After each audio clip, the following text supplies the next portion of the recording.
નમસ્કાર મિત્રો, સ્વાગત છે તમારું માર્કેટ બુલેટિનમાં। તમને ખ્યાલ જ છે કે બે આઈપીઓ શરૂ થઈ ગયા છે। 23 તારીખથી એક આઈપીઓ વિશે આપણે વિડીયો પોસ્ટ કરી દીધો છે અને બીજા આઈપીઓ વિશે પણ તમારા માટે માહિતી લઈને આવ્યા છીએ, એ પણ આપણી ગુજરાતી ભાષામાં।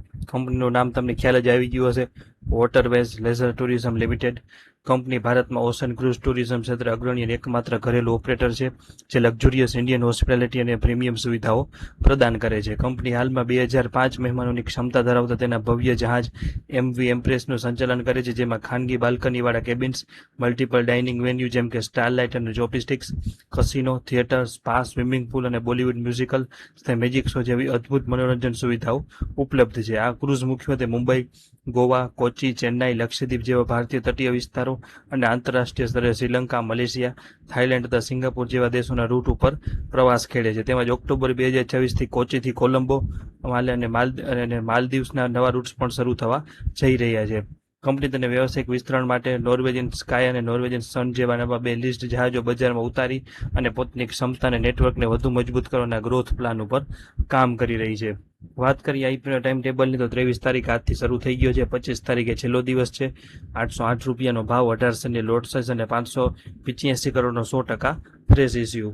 સ્મોલ એચ અને એપ્લિકેશનની વાત કરીએ તો 252 શેરની અરજી કરવાની રકમ થાય 2,03,616। બિગ એચએનઆઈમાં 1242 શેરની અરજી કરવાની રકમ થાય 10,03,536। અરજીની સંખ્યાઓની વાત કરીએ તો રિટેલર કોટામાં 40,223 અરજી, સ્મોલ એચએનઆઈ કોટામાં 1,437 અરજી અને બિગ એચએનઆઈ કોટામાં 2,873 અરજીઓ નામત રાખવામાં આવેલી છે। વાત કરી લઈ જલ્દીથી નાણાકીય પરિણામોની તો કંપનીના નાણાકીય પરિણામ ઉપર નજર કરીએ તો વર્ષ 2024થી 2026 દરમિયાન કંપનીની કામગીરીમાં મોટો નાણાકીય વળાંક જોવા મળ્યો છે। નાણાકીય વર્ષ 2024માં કંપનીની 452 કરોડની આવક સામે 122.73 કરોડની ચોખ્ખી ખોટ હતી, જોકે વર્ષ 2025માં કંપનીએ જોરદાર રિકવરી કરી અને 597 કરોડની આવક સામે 168 કરોડનો ચોખ્ખો નફો મેળવ્યો હતો। તાજેતરના નાણાકીય વર્ષ 2026માં કંપનીની ઓપરેટિંગ આવક 5,797 મિલિયન એટલે ટોટલ ઇન્કમ હતી 586 કરોડ, જેથી તેનો ચોખ્ખો નફો અગાઉના વર્ષ કરતાં ઘટીને 52 કરોડ થયો છે। આ જ ગાળામાં કંપનીનો ઇબીટા માર્જિન વર્ષ 2024ના 0.25થી વધીને વર્ષ 2025માં 0.36 થયો હતો, જે વર્ષ 2026માં 0.20 ઉપર આવ્યો છે। ટૂંકમાં કંપનીએ 3 વર્ષમાં પોતાની જૂની મોટી ખોટ સરભર કરી અને પોતાને એક નફાકારક બિઝનેસ તરીકે સ્થાપિત કર્યો છે, પરંતુ નાણાકીય વર્ષ 2026માં તેના પ્રોફિટ માર્જિન અને નફા ઉપર થોડું દબાણ જોવા મળ્યું છે।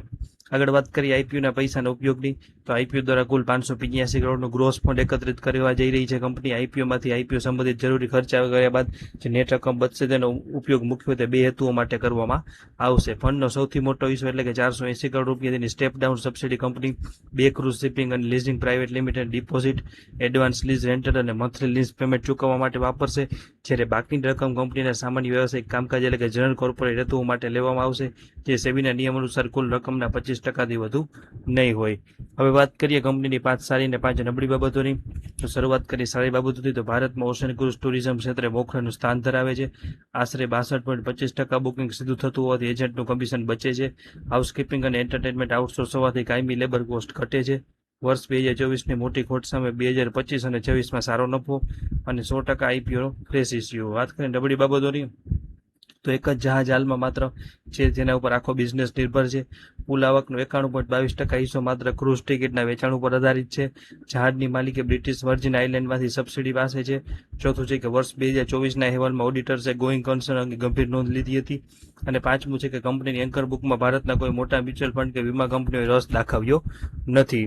હવે વાત કરીએ સૌથી છેલ્લું ફાઇનલ ઓપિનિયનની તો વોટરવેઝ લેઝર ટુરિઝમમાં આઈપીઓમાં સામાન્ય રોકાણકારોએ કોઈ મોટા લિસ્ટિંગ ગેનની આશા અરજી કરવાનું સંપૂર્ણ ટાળવું જોઈએ, કારણ કે મોંઘા વેલ્યુએશન અને સ્થાનિક સંસ્થાઓની અરુચિના લીધે લિસ્ટિંગ વખતે કોઈ મોટું જોખમ હોઈ શકે છે। જોકે આ એવો નફો બિઝનેસ છે જેનો ભારતમાં કોઈ સીધો હરીફ નથી, તેથી માત્ર એવા રોકાણકારો જેઓ બજારનું મોટું જોખમ ખેડવાની ક્ષમતા ધરાવે છે અને કંપનીના લાંબા ગાળાના ગ્રોથ પ્લાન ઉપર ભરોસો રાખે છે, તેઓ જ ખૂબ જ મર્યાદિત અને ટૂંકી મૂડી સાથે અરજી કરવાનો વિચાર કરી શકે। બાકીની તમામ સેફ અને લિમિટેડ લિસ્ટિંગ પ્રોફિટ ઈચ્છતા મિત્રો આઈપીઓથી દૂર રહેવામાં જ ભલાઈ છે। એ પણ એક ખાસ નોંધ લેજો કે આઈપીઓ અંગે અમારું અંગત મંતવ્ય છે, તમારો છેલ્લો નિર્ણય તમારી મરજી મુજબ કરો। અમે કોઈ ખરીદ વેચાણની સલાહ કે ટ્રેડિંગ ટિપ્સ આપતા નથી, કોઈ પણ પ્રકારના નફા કે નુકસાન માટે અમે જવાબદાર નથી। તો વિડીયો તમને કેવો લાગ્યો, આઈપીઓની માહિતી કેવી લાગી તે કોમેન્ટ સેક્શનમાં જરૂર જણાવજો અને કોઈ પણ પ્રશ્ન હોય તો પણ જરૂર જણાવજો। આવા તમામ મહત્વના અપડેટ માટે જોડાઈ રહેજો માર્કેટ બુલેટિન સાથે। આભાર, જય હિન્દ, જય જય ગરવી ગુજરાત, હર હર મહાદેવ।